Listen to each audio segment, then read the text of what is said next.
मीरा अपनी बालकनी में खड़ी होकर हाथ में चाय का कप लिए आसमान को देखती है।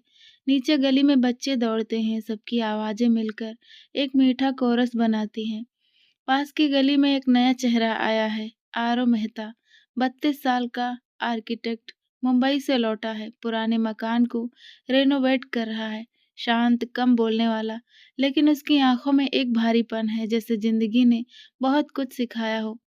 मीरा के लिए आरव पहले दिन से एक रहस्य है। वो अक्सर सुबह उसी बालकनी में स्केच बुक लेकर बैठता है, सामने वाली गली के हर मोड़ को अपनी ड्राइंग में उतारता है, और बीच बीच में उसकी नजरें अनजाने में ऊपर उठ जाती हैं, मीरा की तरफ। एक दिन बारिश शुरू होती है, तेज। अचानक मीरा की छत से पानी टपकता है और वो कपड़े समेटने दौड़ती है। उसी वक्त उसकी बालकनी से गिरा एक छोटा सा पॉट नीचे फूट पड़ता है और आरव की स्केच बुक पर मिट्टी फैल जाती है। ओह सॉरी, मीरा ऊपर से चिल्लाती है। आरव मुस्कुराता है, पहली बार। कोई बात नहीं, शायद मिट्टी को भी मेरी लाइनों में जगह चाहिए थी। मीरा हंस देती है, हल्की मीठी हंसी जो पहली बार आरव के चेहरे पर ठहर जाती है। दूसरे दिन दोनों फिर से मिलते हैं, इस बार गलती से नहीं। मीरा बच्चों को नृत्य सिखा रही होती है। तुम्हारा हर कदम कहानी कहे, आरव पीछे से कहता है। बच्चों की ताल में उसकी नजर सिर्फ मीरा पर टिकती है। उसकी हर हरकत जैसे शब्दों से ज्यादा गहरी लगती है। क्लास खत्म होने के बाद वो धीरे से पास आता है। आपका क्लास बहुत अच्छा था। मीरा मुस्कुराती है, धन्यवाद। आप भी यहाँ नए हैं शायद। हाँ, आरो आर्किटेक्ट हूँ, पुराने मकानों को नया रूप देता हूँ और दिलों को। मीरा हंसकर पूछती है। आरो थोड़ी देर रुकता है, वो शायद अभी तक ड्रॉ नहीं कर पाया। वो पल दोनों के लिए कुछ बदल देता है। शाम, वही गली, वही हवा। आरो अकेले स्केच बना रहा है। मीरा अपनी खिड़की से उसे देखती है, उसे महसूस होता है यह इंसान सिर्फ इमारतें नहीं बनाता, वो एहसासों को आकार देता है। धीरे धीरे दोनों की मुलाकातें बढ़ती हैं, कभी गलती से, कभी जानबूझकर, कभी शॉप में, पार्क में, सिटी लाइब्रेरी के कोने में। हर बात उनकी बातचीत एक नए एहसास में बदलती जाती है। मीरा को आरव के अंदर की खामोशी भाती है और आरव को मीरा की जिंदगी की आवाज। एक ऐसा मेल जो न प्लान था, न एक्सपेक्टेड, पर सच्चा था। एक शाम मीरा उसे अपने क्लास में बुलाती है। आज बच्चों का पहला स्टेज शो है, तुम आओगे ना? आरव सिर हिलाता है, जरूर। शो के बाद जब सब तालियां बजाते हैं, आरव बस खड़ा होकर मीरा को देखता है। रोशनी में चमकती हुई वो जैसे किसी और दुनिया की हो। वो सोचता है, कभी कभी कुछ लोग तुम्हारी जिंदगी में ऐसे आते हैं, जैसे पुराने गीत की धुन, अनसुनी पर अपने जैसी। शो के बाद मीरा पूछती है, कैसा लगा? आरव कहता है, ऐसा लगा जैसे किसी ने मेरी थकी हुई रेखाओं में रंग भर दिया। मीरा की आंखों में हल्की नमी आती है। तुम बहुत अजीब बातें करते हो। क्यों? क्योंकि वो बातें सीधी दिल में उतर जाती हैं। उस रात पहली बार दोनों के बीच खामोशी भी बात करने लगती है। अगले दिन आरव मीरा को अपने प्रोजेक्ट का डिजाइन दिखाता है। एक पुराने घर को कम्युनिटी आर्ट स्पेस में बदलने का सपना मीरा देखती है और कहती है, अगर ये बन गया ना तो बच्चों को एक नया घर मिलेगा। तुमने तो पूरा मोहल्ला खूबसूरत बना दिया। आरव मुस्कुराता है। मुझे किसी ने सिखाया, खूबसूरती सिर्फ दीवारों में नहीं, लोगों में बसती है। दोनों की आंखें एक दूसरे से कुछ कहती हैं। वो पल, वो खामोश नजरें और वो छोटी सी मुस्कान, सब कुछ अनकहा रहकर भी सब कुछ कह देती हैं। मेरा क्लास से लौट रही थी और हाथ में वही पुराना झोला, जिसमें बच्चों की नोटबुक्स, डांस, म्यूजिक की सीडी और उसके सपनों की फाइलें थी। अचानक सामने से आरव आता है, एक छतरी लिए, और कहता है, बारिश में अकेली? वो मुस्कुराकर पूछता है। अकेली नहीं, बारिश के साथ हूँ, मीरा जवाब देती है, वही अपने अंदाज में। आरव उसकी तरफ छतरी बढ़ाता है। तो फिर बारिश को शेयर कर लेते हैं, दोनों साथ चलते हैं। धीमी बारिश, पास पास दो साए, और दिल में कुछ नया सा एहसास। पास में एक चाय की दुकान दिखती है। चाय? आरव पूछता है। मीरा कहती है, बिल्कुल, लेकिन आधी चीनी और दो बिस्किट जरूर। तुम्हारी डिटेल्स किसी आर्किटेक्चर ड्राइंग से कम नहीं, और तुम्हारे डायलॉग किसी फिल्म से। दोनों हंस पड़ते हैं। लेकिन उस हँसी में एक अनजाना अपनापन है। चाय की भाप के बीच दोनों की आंखें मिलती हैं, कुछ कहने को मचलती हैं, पर दोनों चुप रह जाते हैं। मीरा पूछती है, तुम्हें कभी डर लगता है किसी चीज को खो देने का? आरो थोड़ी देर चुप रहता है। हर दिन, पर फिर सोचता हूँ, जो सच में मेरा है, वो कभी खो नहीं सकता। उसकी बातों में एक गहराई थी जो सीधे मीरा के दिल तक उतर जाती है। बारिश और तेज हो जाती है और छत के नीचे खड़े वो दो लोग महसूस करते हैं, ये पल शायद किसी शुरुआत का है। कुछ दिन बाद आरव मीरा को अपने डिजाइन साइट पर बुलाता है। वो पुराना मकान जो टूटने के कगार पर था, अब रंगों से भरने लगा है। दीवारों पर स्केच, बच्चों की पेंटिंग्स और मीरा की सलाह से बनते डांस कॉर्नर। मीरा दीवार छूती है, ये जगह अब धड़कती लग रही है। आरव कहता है, क्योंकि अब इसमें जिंदगी है, तुम्हारी वजह से। वो चौंकती है, कुछ कह नहीं पाती। आरव उसकी तरफ देखता है। कभी कभी किसी को देखकर ऐसा लगता है कि वो तुम्हारे प्लान का हिस्सा नहीं थी, पर बिना उसके सब अधूरा लगता है। मीरा हल्की हंसी से जवाब देती है, अधूरा रहना शायद जरूरी होता है, ताकि कहानी पूरी लगती रहे। लेकिन उसकी आंखों में वो झलक है जो कह रही है, मैं भी कुछ महसूस कर रही हूँ। मीरा की दोस्त सान्या, 30 साल की, बोल्ड और साफ दिल, उससे मिलने आती है। तो ये है वो आरव। कौन आरव? मीरा थोड़ा झेपती है। वो जिसके नाम से तो मुस्कुराती है। मीरा हंसती है। सान्या, कुछ नहीं है ऐसा। वैसे तेरी जिंदगी में थोड़ा कुछ ऐसा होना चाहिए, तो हमेशा दूसरों के लिए जीती है। सान्या की बातें सुनकर मीरा थोड़ी सोच में पड़ जाती है। वो अपने दिल से पूछती है, क्या सच में आरव के आने से कुछ बदला है तेरे अंदर? जवाब आता है, हाँ, बहुत कुछ। दूसरी तरफ आरव घर पहुंचता है। उसके पिता श्रीनाथ मेहता बिस्तर पर बीमार हैं। पुराने वक्त के आदमी जिनके लिए प्यार, रिश्ते और जिम्मेदारी सब कुछ नियमों में बंधे हैं। आरव, उस मकान के प्रोजेक्ट में इतना वक्त दे रहा है तू। हाँ पापा, वो इलाका बदलना चाहिए, लोगों के लिए या किसी के लिए। पिता मुस्कुरा देते हैं। आरव चुप हो जाता है। वो जानता है वो किसी, अब मीरा ही है। मीरा बच्चों के साथ एक लोक डांस शो तैयार करती है। आरव भी वहां आता है बिना बताए। जब मीरा स्टेज पर होती है, आरव की नजर बस उसी पर ठहर जाती है। संगीत बजता है। जुदाई अब तो आदत सी है मुझको। उसकी हर हरकत, हर मुस्कान में कुछ ऐसा था कि आरव को एहसास होता है वो सिर्फ उसे देख नहीं रहा, उसे महसूस कर रहा है। पर शो के बाद जब वो उसके पास जाता है, मीरा कहती है, आरव, अगर कभी ये सब खत्म हो गया तो मैं नया सपना बना लूंगा, और अगर मैं चली गई तो? आरव हल्का मुस्कुराता है, तो मैं हर डांस स्टेप में तुझे ढूंढ लूंगा। मीरा की आंखें भर जाती हैं। पहली बार उसके दिल ने प्यार शब्द को महसूस किया। रात देर से मीरा घर लौटती है। खिड़की से बाहर देखते हुए सोचती है, क्या ये वही जुदाई है जिससे लोग डरते हैं, या वही जिससे प्यार शुरू होता है? आरव भी अपनी खिड़की से आसमान देख रहा था। दोनों के बीच कुछ किलोमीटर का फासला है, पर उस रात दोनों को लगता है दिल की दूरी अब मिटने लगी है। शाम ढल रही थी। राजनगर की सकरी गलियों पर सुनहरी रोशनी फैली थी। दीवारों पर पुराने पोस्टरों की पेंट छिटक गई थी, पर चमक अभी बाकी थी। हवा में कुछ ठंडक और बारिश की संभावना थी, जैसे किसी गीत की दूसरी पंक्ति अभी गुनगुना रही हो। मीरा स्टूडियो में बच्चों के साथ रिहर्सल करवा रही थी। उसके कदमों में एक सुस्पष्ट ताल थी, न केवल रूहानी बल्कि पक्की मेहनत भी। बच्चे उससे सीखते थे कि नृत्य सिर्फ अंग नहीं, भावना है। उस दिन उसने बच्चों को बताया, सपने सस्ते नहीं होते, उनको पागलपन से पालना पड़ता है। आरओ साइट पर काम बंद कर लौट रहा था। दिन भर के निर्णयों और कंक्रीट के शोर के बाद उसका दिल एक मीठी बेचैनी के साथ धड़क रहा था। उसने अपने जेब से फोन निकाला। मीरा का आखिरी मैसेज, कल की रिहर्सल मत छोड़ना, बच्चों को डर नहीं चाहिए। उसने हंसकर जवाब दिया, तुम्हारी आवाज में तो डर भी भाग जाए। और फिर फोन को जेब में पीछे किया, जैसे किसी राज की चाबी रख दी हो। दोनों की दुनिया अब घने कपास के उस पर्दे की तरह थोड़ी थोड़ी छूती जा रही थी, नरम लेकिन मजबूती से। वो शाम कुछ अलग थी। स्टूडियो के बाहर सान्या ने मीरा को एक कॉफी पर रोका। सान्या की बातों में हमेशा सीधी हिम्मत रहती थी और आज उसका चेहरा थोड़ा उत्साहित था। मीरा, तुम बहुत अच्छा कर रही हो, पर क्या तुमने उस कम्युनिटी सेंटर के फंडिंग के बारे में सोचा? तुम्हारे पास तो जगह का विचार है, पर चालान और कागजात के बिना सपना अधूरा रहेगा। मीरा ने हल्की मुस्कान दी। मैं जानती हूँ, पर मैं पैसों के लिए किससे जाकर बात करूँ? हम लोग छोटे छोटे हैं।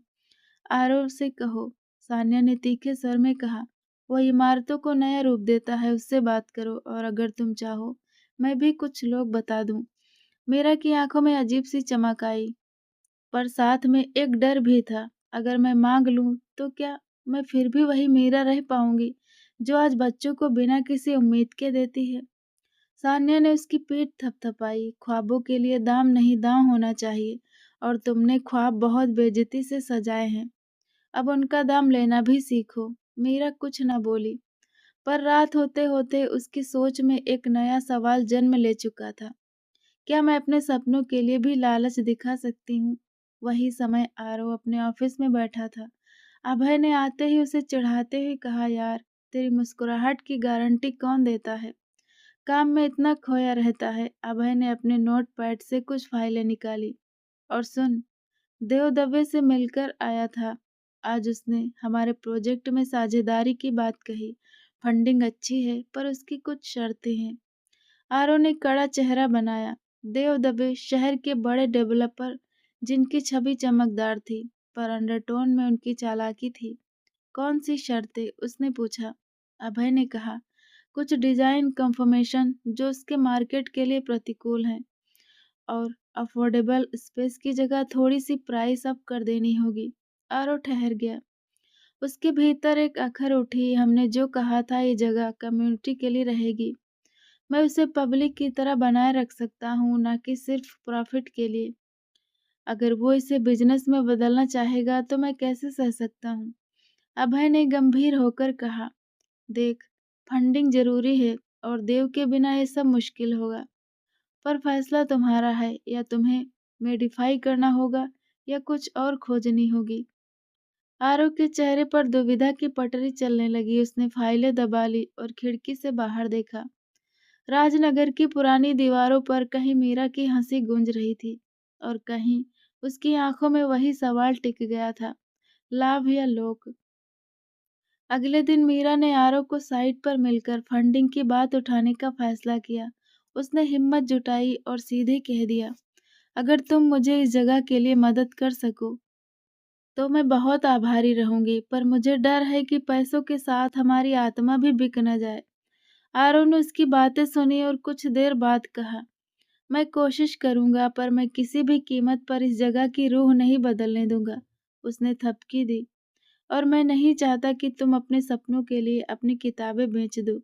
मीरा की आंखों में कुछ परेशानी थी, पर उसने कहा, मैं चाहती हूँ कि हम साथ में यह जगह बनाएं, पर शर्तें साफ हों। बच्चों की पहुंच पर कोई समझौता नहीं होना चाहिए। दोनों की बातों में सच्चाई और प्यार छिपा था, पर हवा में एक नया साया भी था। यह साया था पैसों का, मान सम्मान का, और अंततः पसंद का। उसी शाम फोन की घंटी बजी। मीरा के चेहरे पर अचानक चमक आ गई। उसे एक अनचाही कॉल मिली। एक छोटे कला फेस्टिवल ने बेंगलुरु में एक वर्कशॉप और प्रदर्शन के लिए उसे बुलाया था, स्कॉलरशिप और कुछ मानदेय के साथ। यह मौका उसके लिए बड़ा था, प्रशिक्षण, नेटवर्क और नाम, पर साथ ही इसका समय और प्रतिबद्धता लंबे चलने वाले थे। मीरा अब उत्साह और दुविधा में थी। अगर वह बेंगलुरु गई तो क्या वह उस कम्युनिटी सेंटर के शुरुआती दिनों में शामिल रह पाएगी? क्या आरव की मदद के बिना उसकी उपस्थिति के संभव होगी? और सबसे बड़ी बात, क्या उसकी कमी दोनों के बीच किसी अनचाही दूरी को जन्म देगी? उस रात मीरा के मन में एक दर्द सा उभरा, जैसे दो राहें सामने हों और दोनों के बीच खिंचाव बढ़े। उसने जज्बातों को दबाया और सान्या से कहा, अगर मैं जीऊंगी तो मैं क्या खो दूंगी? सान्या ने कहा, तुम कुछ पाओगे भी, पर तुम्हें सोच समझकर चुनना होगा कि किसे तुम प्राथमिकता दोगी, अपनी कला या अपनी जड़ें। एपिसोड के आखिरी हिस्से में मीरा और आरव सामने बैठे थे। दोनों के चेहरे पर थकान और उम्मीद साथ साथ थी। मीरा ने बताया कि बेंगलुरु का ऑफर आया है। आरव ने सुना और कुछ शब्द बहुत धीरे कहे। अगर तुम जाओ और लौटकर फिर वही चाहो तो मैं इंतजार करूंगा। पर क्या मैं तुमसे कहना चाहूंगा कि तुम्हारे बिना ये जगह अधूरी रहेगी। मीरा की आंखें नम हुई। उसने जवाब दिया, और अगर मैं न जाऊं तो मेरी उड़ान हमेशा अधूरी रहेगी। हमें खुद को चुनने का हक है यारो, पर मैं चाहती हूँ कि तुम मेरे साथ हो, चाहे दूर से ही क्यों ना। सुबह के 7 बजे थे। राजनगर की गली में धूप धीरे धीरे उतर रही थी, पर आज किसी चीज में वही चमक नहीं थी, जैसे कोई राग अधूरा रह गया हो। मीरा बालकनी में बैठी थी, हाथ में कॉफी का मग, सामने आसमान। सामान्यतः वो इस वक्त बच्चों को बुला लेती थी, पर आज मन खाली था। उसके फोन पर वही ईमेल खुला था। Congratulations, you are selected for the Bengaluru dance fellowship program. Email की आखिरी लाइन जैसे बार बार उसके दिल में गूंज रही थी। You must confirm your joining with in 72 horse. 72 घंटे, बस इतने में जिंदगी का रास्ता बदल सकता था। उधर कुछ गलियों बाद आरव अपने प्रोजेक्ट साइट पर खड़ा था। दीवारों पर काम शुरू हो चुका था। मिस्त्रियों की आवाजें आ रही थी, पर उसका मन शांत नहीं था। वो भी सोच रहा था, क्या मैं उस लड़की को रोकूं या उसे जानू दूं। दोनों के दिलों में एक ही सवाल था, प्यार क्या रोकना है या आजाद करना।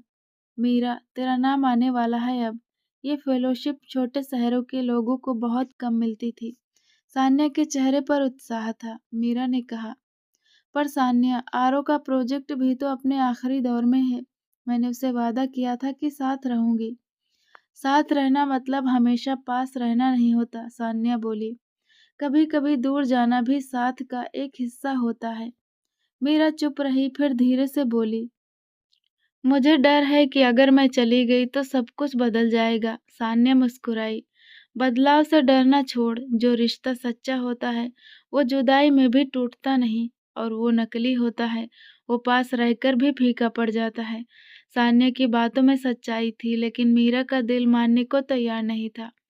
उसका दिल चाहता था कि आरव उसे रोक ले, पर उसका मन कह रहा था, अगर वो मुझे सच्चे दिल से चाहता है तो वो मुझे उड़ने देगा।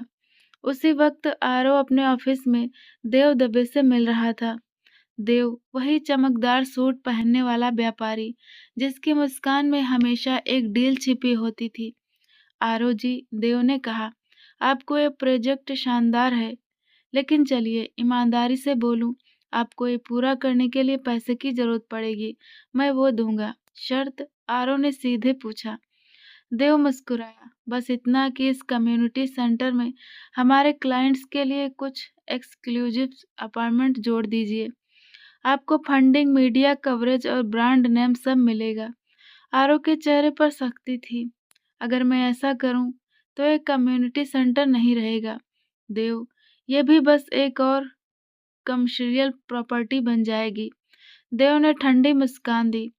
आदर्शों से पेट नहीं भरता आरव जी, और सपने जमीन पर पैसे से खड़े होते हैं, जज्बात से नहीं। आरव ने कोई जवाब नहीं दिया। देव उठकर बोला, सोच लीजिए, फंडिंग का मौका हर दिन नहीं मिलता। देव के जाने के बाद आरव लंबे समय तक खिड़की के पास खड़ा रहा। बाहर वही बारिश की बूंदें थी जो मीरा को पसंद थी, पर आज बारिश की आवाज उसे बोझिल लग रही थी। मीरा ने उसी शाम आरव को फोन किया। मिल सकते हो, जरूरी बात है। हाँ, पुराने चौक पर, आरव ने कहा। पुराने चौक की हल्की रोशनी में दोनों आमने सामने खड़े थे। मीरा ने कहा, मुझे बेंगलुरु के लिए ऑफर आया है, 2 साल का फेलोशिप प्रोग्राम। आरव ने बस इतना कहा, जाओ। मीरा चौंक गई। इतनी आसानी से? आरव मुस्कुराया, क्योंकि अगर मैं सच में तुम्हें चाहता हूँ तो तुम्हें रोक नहीं सकता। तुम्हारे पंख काटना प्यार नहीं होगा मीरा। मीरा की आंखें भर आई, पर मैं डरती हूँ कि कहीं ये जुदाई हमें बदल ना दे। आरव ने उसका हाथ थामा। जुदाई हमें कमजोर नहीं करेगी मीरा, ये हमें मजबूत बनाएगी। जब तुम लौटोगी तो शायद हम और गहराई से समझ पाएंगे कि प्यार क्या होता है। मीरा रोते हुए मुस्कुराई। अगर लौटने की हिम्मत बची रही तो? आरव ने कहा, मैं वहीं रहूंगा जहां तुमने छोड़ा था। दोनों के बीच खामोशी छा गई, लेकिन वो खामोशी मीठी थी। एक ऐसी जुदाई जो दर्द नहीं उम्मीद छोड़ गई थी। अगले दिन मीरा अपनी बैग पैक कर रही थी। हर चीज में यादें थी, एक फोटो, एक स्केच, एक पुराना ब्रेसलेट जो आरो ने मजाक में कहा था, ये तुम्हारे डांस के लिए लकी है। उसने ब्रेसलेट हाथ में पहना और धीरे से कहा, अगर ये जुदाई सच्ची है तो एक दिन ये मुझे फिर उसी जगह वापस ले जाएगी। सड़क पर सान्या और कुछ बच्चे आए, सबने उसे विदाई दी। आरो नहीं आया। मीरा ने सोचा शायद वो आना नहीं चाहता, या शायद वो चाहता है कि मैं मजबूत बनूं। बस चली, शहर पीछे छूट गया। खिड़की से झड़ती बारिश की बूंदें उसके गालों पर गिर रही थी और किसी कोने में वही याद दोहराई जा रही थी, जुदाई हमें कमजोर नहीं करेगी। आरो अगले दिन स्टूडियो के सामने खड़ा था। वही खाली जगह जहां मीरा बच्चों को नाच सिखाती थी, सन्नाटा था। सिर्फ दीवार पर उसकी लिखी एक पंक्ति बची थी, हर ताल में एक कहानी छिपी होती है, अगर सुन सको तो हर कदम में मैं हूँ। आरो की आंखों में हल्की नमी उतर आई। वो मुस्कुराया, तुम्हारे कदम अब भी यहाँ है मीरा। फिर उसने गहरी सांस ली और अपनी टीम से कहा, हम कम्युनिटी सेंटर का काम शुरू करेंगे, बिना देव की फंडिंग के। धीरे करेंगे पर सच्चाई से। अभय ने पूछा, और अगर बजट खत्म हो गया? आरो बोला, तो ईंटों में नाम नहीं, विश्वास लिखेंगे। मीरा अब नए शहर में थी, बड़ी इमारतें, तेज रफ्तार, नए चेहरे। शुरुआती दिनों में वो खुद को खोया महसूस करती थी।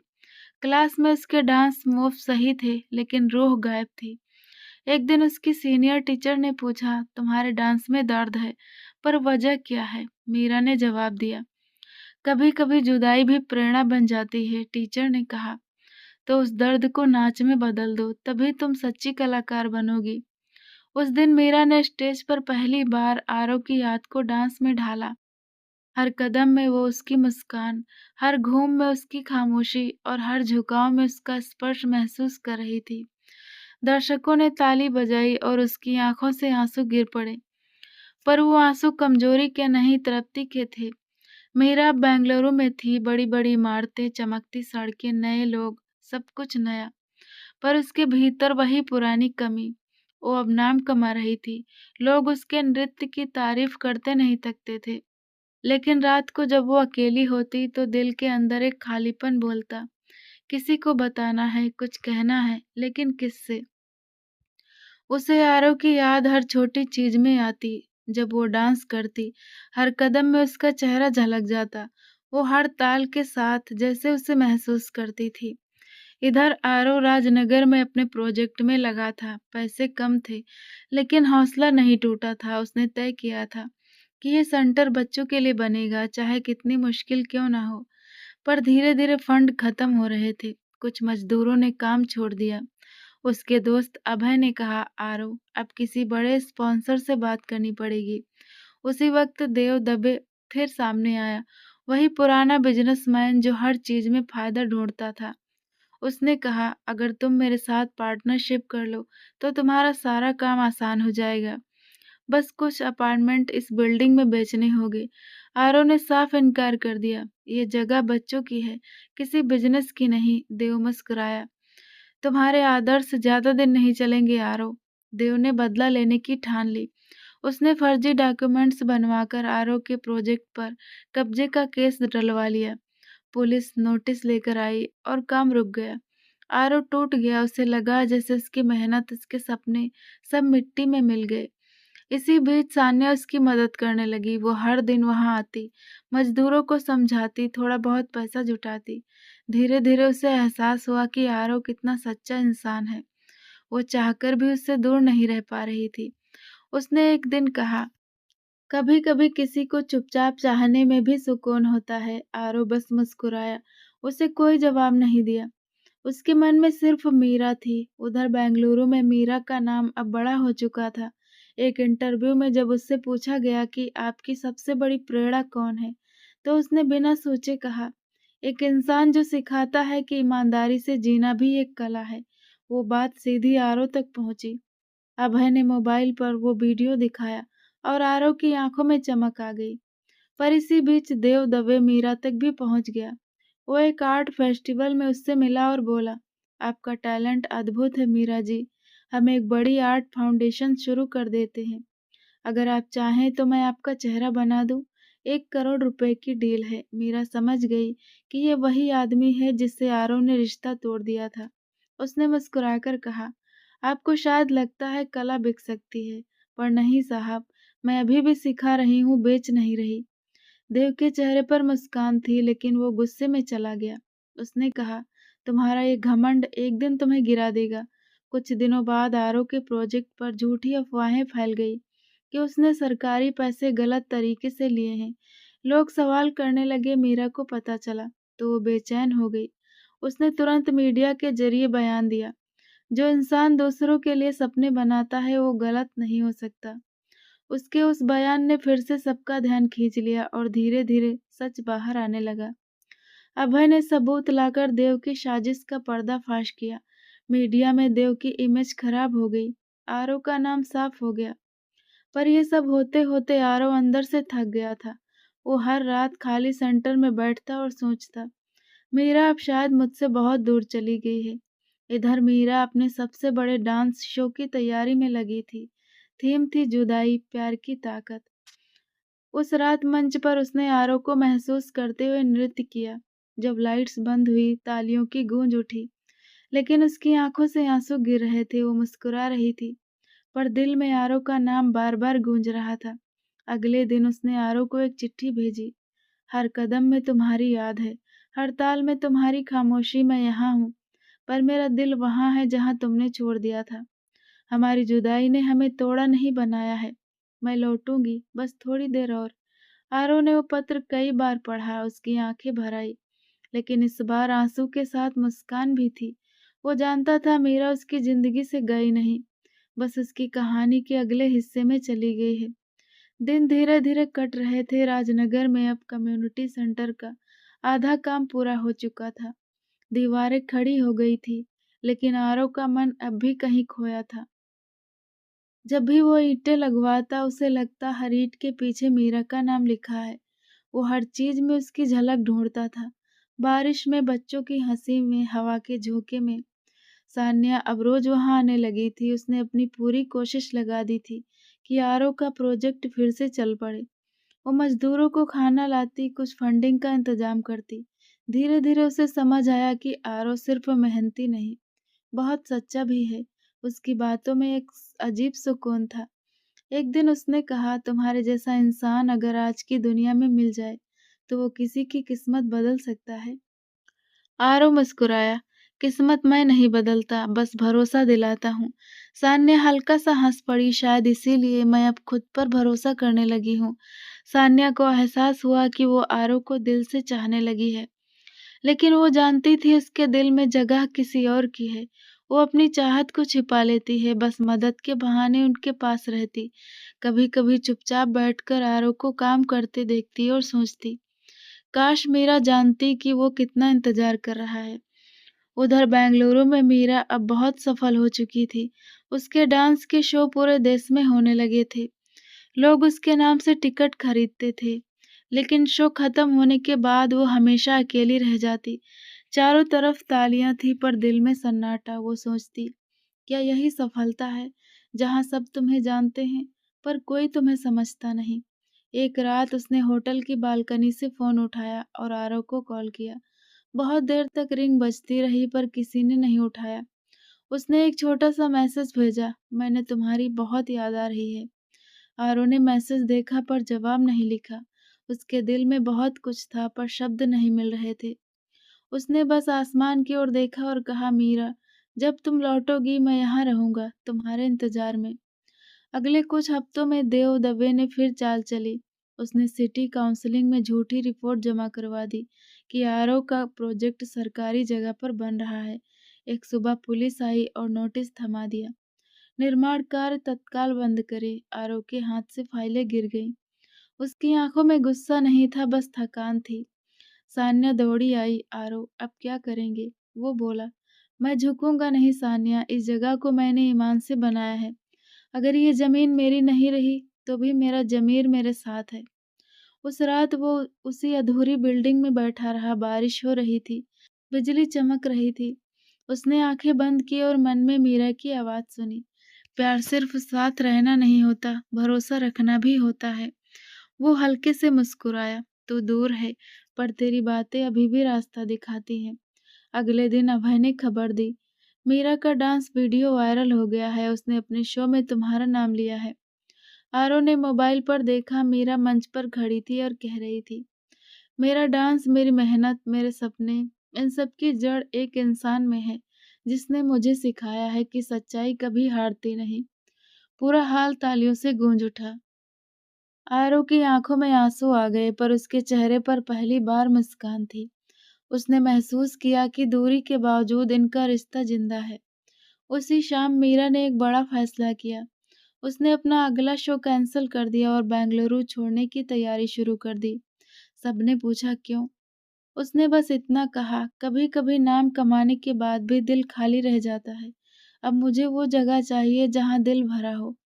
वो ट्रेन में बैठी और राजनगर के लिए निकल पड़ी। ट्रेन की खिड़की से बाहर देखते हुए वो खुद से बोली, अब मैं लौट रही हूँ अपने आरव के पास, अपनी सच्चाई के पास। उधर आरव अब भी उसी जगह पर बैठा था। बारिश थम चुकी थी, आसमान साफ था।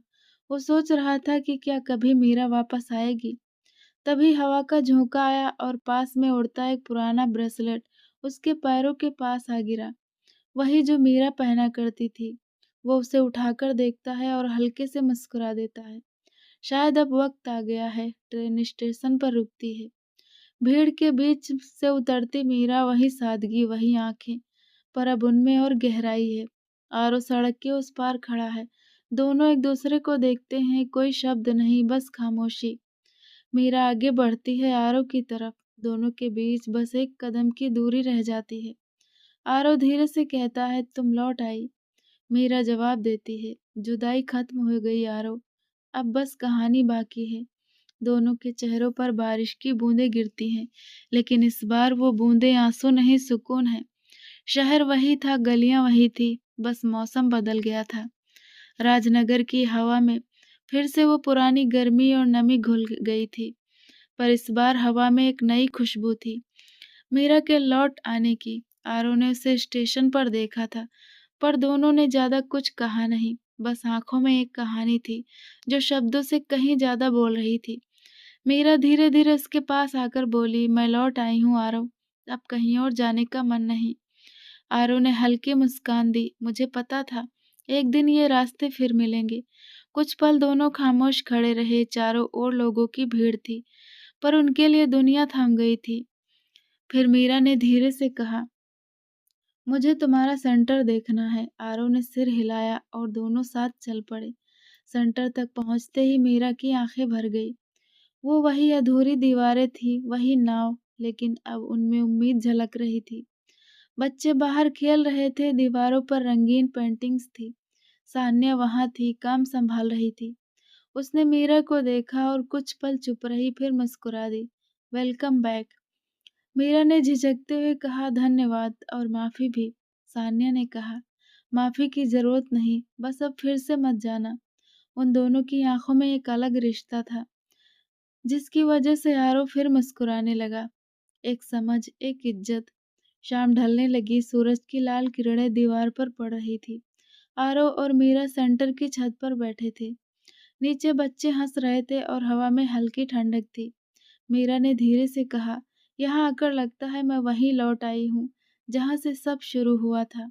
आरव ने जवाब दिया, कभी कभी दूर जाने की जरूरत होती है, ताकि हम लौटने की कीमत समझ सकें। कुछ देर बाद मीरा ने आरव से पूछा, क्या तुमने कभी सोचा अगर मैं नहीं लौटती तो? आरव ने हंसते हुए कहा, तो मैं रोज तुम्हारे नाम का एक कमरा बनाता और एक दिन पूरी इमारत बन जाती। मीरा की आंखों में आंसू आ गए। उसने धीरे से कहा, तुम सच में पागल हो। आरव मुस्कुराया, हाँ, तुम्हारे प्यार में। रात गहरी हो चुकी थी, बिजली चली गई, लेकिन छत पर बैठे दोनों को फर्क नहीं पड़ा। आसमान में चांद था और हवा में वो पुराना संगीत, मीरा की हंसी और आरव की खामोशी एक साथ। मीरा ने धीरे से कहा, मैंने बहुत कुछ पाया आरव, नाम, पहचान, पैसा, लेकिन तुम्हारे बिना सब अधूरा था। अब बस एक चीज चाहिए। आरव ने पूछा, क्या? मीरा ने जवाब दिया, सुकून। और वो सिर्फ तुम्हारे साथ है। आरव ने उसका हाथ पकड़ा और कहा, अब कोई जुदाई नहीं मीरा, अब बस साथ। मीरा ने सिर उसके कंधे पर रख दिया। अब मैं कहीं नहीं जाऊंगी। कुछ देर बाद हल्की सी बारिश शुरू हो गई। बारिश की बूंदें दोनों पर गिर रही थी, लेकिन कोई हिला नहीं। मीरा ने आंखें बंद की। बारिश फिर से शुरू हो गई, जैसे उस दिन। आरव ने मुस्कुराते हुए कहा, हाँ, पर इस बार मिट्टी नहीं, फूल खिलेंगे। नीचे बच्चों की हंसी सुनाई दी। सान्या ने ऊपर देखा। दोनों छत पर एक दूसरे के पास बैठे थे, मुस्कुराते हुए। उसके होठों पर भी हल्की मुस्कान आ गई। उसने खुद से कहा, कभी कभी सच्चा प्यार लौट आता है, बस वक्त चाहिए। अगले दिन मीरा ने बच्चों के साथ डांस क्लास फिर से शुरू की। सेंटर अब सचमुच जिंदा लग रहा था। थीम प्यार, भरोसा, जिम्मेदारी और आत्मसम्मान की जीत। कुछ महीने बीत चुके थे। राजनगर अब पहले जैसा नहीं रहा था। हर दीवार, हर गली में अब मीरा और आरव की मेहनत की झलक थी। कम्युनिटी सेंटर पूरी तरह बन चुका था। बच्चे वहां नाचना, पेंटिंग और पढ़ना सीखते थे। लोग कहते थे यह जगह अब शहर का दिल है। पर जिंदगी कभी भी पूरी तरह शांत नहीं रहती। हर खुशी के बाद एक इम्तिहान जरूर आता है। एक सुबह मीरा और आरव सेंटर के बाहर खड़े थे। आरव ने कहा, सोचो, अब हमारा ये सपना सच्चा हो गया। मीरा मुस्कुराई। सपने सच्चे तभी लगते हैं जब उन्हें बांटा जाए। वो बोल ही रहे थे कि सिटी काउंसिलिंग से एक नोटिस आया। देव दबे की कंपनी इस इलाके में एक मेगा प्रोजेक्ट शुरू कर रही है। सेंटर के आसपास की जमीन खरीदी जा रही है। आरव का चेहरा गंभीर हो गया। वो फिर लौट आया। उसने धीरे से कहा, मीरा ने कहा, इस बार हम डरेंगी नहीं। अब हम अकेले नहीं हैं, पूरा मोहल्ला हमारे साथ है। देव ने इस बार नई चाल चली। उसने सान्या के नाम एक ऑफर भेजा, अगर तुम आरव को समझा दो कि वो प्रोजेक्ट छोड़ दे तो मैं तुम्हारे एनजीओ को 10 लाख की मदद दूंगा। सान्या दुविधा में थी। पैसे से कई लोगों की मदद हो सकती थी, पर वो जानती थी कि यह मदद रिश्वत की तरह थी। उसने देव को जवाब दिया, मेरे जमीर की कीमत नहीं लगती। आरव ने ये सुना और पहली बार सान्या की आंखों में एक सच्चा आदर देखा। वो बोला, तुम बहुत बहादुर हो। सान्या मुस्कुराई, नहीं, मैंने बस तुम्हें समझा है। समय बीतता गया और देव की कंपनी का प्रोजेक्ट फेल होने लगा। मीरा और आरव के सेंटर को अब सरकारी पहचान मिली। राजनगर कला और शिक्षा केंद्र टीवी चैनलों पर उनका इंटरव्यू आने लगा। लोगों ने दोनों को एक साथ देखा और कहा, इन दोनों की जोड़ी कमाल की है। मीरा हंसती थी, पर उसकी आंखों में हमेशा कृतज्ञता रहती। आरव ने जो शुरू किया था, मैं बस उसमें रंग भर पाई। एक दिन आरव ने कहा, मीरा, अब ये सेंटर लोगों का हो गया है, अब हमारी जिंदगी कहाँ जाएगी? मीरा ने कहा, जहाँ हमें एक नया सपना दिखे। दोनों ने सेंटर के बच्चों के साथ एक बड़ा वार्षिक कार्यक्रम रखा। उस दिन पूरा शहर वहां जमा हुआ था। मीरा ने बच्चों के साथ मंच पर नृत्य किया और आखिरी में आरव भी उनके बीच चला गया। सबने तालियां बजाई और वहां सबके सामने आरव ने धीरे से कहा, मीरा, क्या अब हम अपनी जुदाई को आधिकारिक रूप से खत्म कर दें? मीरा ने चौंक कर उसकी तरफ देखा। आरव ने अपनी जेब से एक छोटी सी अंगूठी बॉक्स निकाला। प्यार बहुत देखा, दूरी भी देखी, अब साथ देखना चाहता हूँ। भीड़ ताली बजाने लगी। मीरा की आंखों में आंसू थे। उसने हाँ में सिर हिलाया। अब कोई जुदाई नहीं। दोनों ने एक दूसरे का हाथ थामा। बच्चे उनके चारों ओर नाचने लगे और आसमान से हल्की बारिश होने लगी, जैसे शुरुआत और अंत दोनों का आशीर्वाद एक साथ उतर आया हो। राजनगर सेंटर अब राज्य का सबसे मशहूर सामुदायिक केंद्र बन चुका था। मीरा बच्चों को डांस सिखाती थी और आरव युवा आर्किटेक्ट को ट्रेनिंग देता था। सान्या ने खुद का छोटा एनजीओ शुरू किया था, जो शहर में गरीब बच्चों को शिक्षा देता था। देव दवे का नाम अब बस पुरानी खबरों में रह गया था। उसकी कंपनी घोटालों में फंसकर बंद हो चुकी थी। एक शाम मीरा ने आरव से पूछा, क्या तुम्हें लगता है हमारी जुदाई बेकरार थी? आरव ने उसका हाथ थामा, नहीं, वो सबसे खूबसूरत चीज थी जो हमें मिली। मीरा मुस्कुराई, कैसे? आरव बोला, क्योंकि उसी जुदाई ने हमें समझाया कि साथ का मतलब क्या होता है। मीरा ने सिर उसके कंधे पर रख दिया। शहर में लाइटें जल चुकी थी और हवा में वही पुरानी खुशबू थी। कच्चे मिट्टी, बारिश और प्यार की सेंटर में बच्चों का वार्षिक उत्सव चल रहा था। मीरा मंच पर बच्चों के साथ थी। आरव नीचे बैठा तालियां बजा रहा था। मीरा नाचते-नाचते उसकी ओर देखती है और मुस्कुरा देती है। उसके हर कदम में अब सुकून है, हर ताल में अपनापन। तो दोस्तों, आपको कहानी कैसी लगी कमेंट करके ज़रूर बताना। अगर अच्छी लगी हो तो वीडियो को लाइक कर देना।